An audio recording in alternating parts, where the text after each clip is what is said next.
Assalamualaikum warahmatullahi wabarakatuh. Perkenalkan nama saya Zia Muntaza dan pada kesempatan kali ini saya akan memaparkan proposal penelitian saya yang berjudul Valuasi Ekonomi Pelestarian Bangunan Warisan Budaya Pakualaman Studi Kasus menggunakan metode Joyce Mandiri. Oke, langsung lanjut saja ke latar belakang. Nah, bangunan bersejarah di Yogyakarta itu dibagi menjadi dua kategori utama yaitu cagar budaya dan warisan budaya.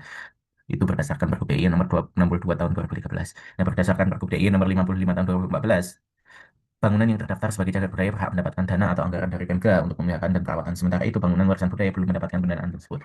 Nah, penelitian ini sendiri mengambil objek bangunan warisan budaya yang terletak di kawasan Pakualaman, di mana di kawasan tersebut, dari sekitar 25 bangunan yang ada, 16 diantaranya merupakan bangunan warisan budaya.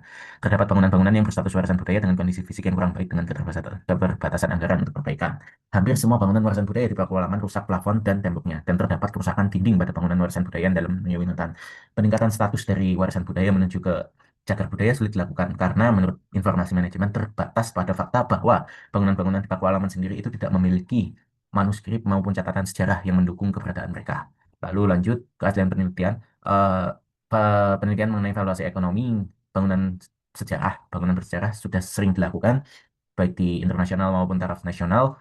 Namun dari penelitian-penelitian tersebut bisa diambil setidaknya dua gap, yaitu gap metodologis dan kontekstual, di mana mayoritas studi di Indonesia secara metodologis itu masih menggunakan CBM, seperti penelitian Dermawan di Keraton Cirebon dan di Ratu Boko oleh Lestari. CBM sendiri itu rentan terhadap hypothetical bias dan terbatas dalam skenario dan referensi atribut.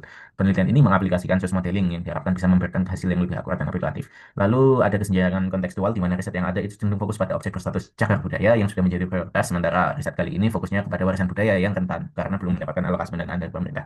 Rumusan masalahnya mayoritas bangunan warisan budaya di kawasan petualangan mengalami kerusakan dan belum mendapatkan dukungan pendanaan yang memadai, sehingga diperlukan pendanaan alternatif yang dapat digali dari WTP wisatawan dan masyarakat lokal untuk pelestarian dan pengembangan kawasan. Tujuan penelitian pertama, mengestimasi nilai ekonomi pelestarian, lalu yang kedua, menganalisis faktor-faktor yang secara signifikan mempengaruhi preferensi, dan yang ketiga, merumuskan rekomendasi model pendanaan alternatif.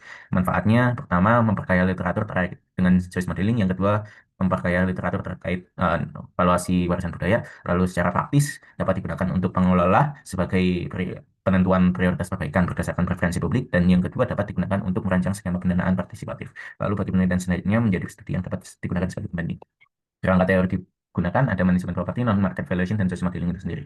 Lalu metode penelitiannya merupakan metode kuantitatif. Populasi dan sampel adalah wisatawan dan juga masyarakat sekitar. Pengambilan sampel dilakukan dengan progressive quota sampling dengan kriteria wisatawan yang telah mengunjungi tentunya dan masyarakat lokal yang tinggal di kawasan tersebut. Penelitian menggunakan mentargetkan total 200 responden sesuai dengan rekomendasi Asel et al. Lalu teknik pengumpulan data yang pertama observasi, yang kedua wawancara awal dengan narasumber kunci, dan yang ketiga kuesioner. Lalu teknik analisis data, yang pertama identifikasi kerusakan, yang kedua estimasi WTP, yang ketiga analisis faktor pengaruh. Berikut referensi yang digunakan. Sekian dari saya. Terima kasih. Wassalamualaikum warahmatullahi wabarakatuh.